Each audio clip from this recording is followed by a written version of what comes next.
Hello friends, from 1st of April 2026, TDS on rent has been completely changed. New forms, new schedules and compliance stricter. So if you are a tenant or even a landlord, these rules will directly affect you. So without any further delay, let's get started. So earlier, TDS on rent has been reported separately, but now it has been reported under Form 141, especially in Schedule A. You can think it of as a challan cum form statement where you record all your rent transaction at one place. Most TDS provisions, including rent, which was previously governed by Section 194I, has now been governed by Section 393.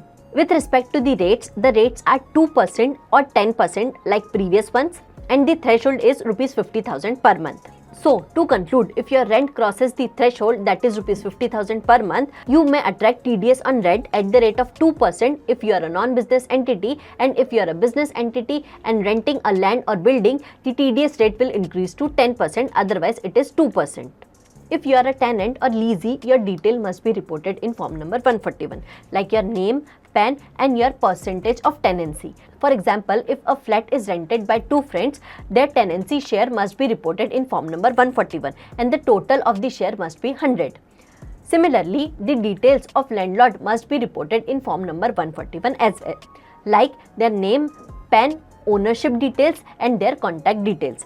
For example, if rent is splitted between the co-owners, each co-owner's detail must be reported separately and the total of the share must be 100%. The form will separately ask you about the classification of the property, whether it is a land, a building or both. So now you cannot just write flat or office for rent. In this form, you need to mention your tenancy period and reason for deduction. That is why you deducted your TDS, whether the tenancy ended or the year end. Schedule A of form number 141 clearly specifies the rent amount, that is total amount paid in a year, also the total amount of rent paid in last month. These figures form the basis for TDS deductions. Now, the most important part of the form, that is Deductee-wise TDS computation. For each landlord, you must know their PAN, name, amount liable for TDS, rate of deduction, date of deduction and certificate number if applicable. So now everything is clearly granulated. Now you cannot make lump sum entries. And last but not the least, the certificate for TDS on rent is issued under form number 132.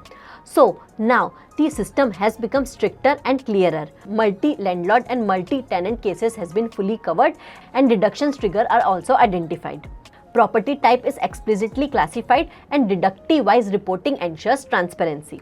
Frankly speaking, it is just about TDS on rent. But if you are managing a business, it is very difficult to manage each and everything, as you need to record TDS not just only on rent but on professional fees, interest, on contracts, etc. But if you have a software that helps you in managing these reports, it will be very helpful for you to keep track of all your transactions. The software which I use helps me in managing all these TDS reports very efficiently. Let's get a quick walkthrough of the process. I just need to log in into my dashboard. Here I need to go to the report section. After clicking on the report section, I need to scroll down. Here in accounts payable part, I need to go to the TDS report and open the same. After opening the TDS report, I need to select my period.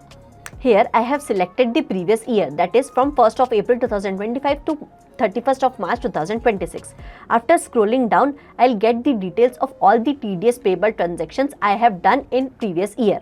So in this way, it is very easy for me to access the TDS reports. Not only just TDS payable report, I can access my TDS receivable reports as well. Not just this, the software also helps me in managing my GST compliances, like my GSTR 1 reports, GSTR 3B summary and reconciling my GSTR 2B with my purchase register.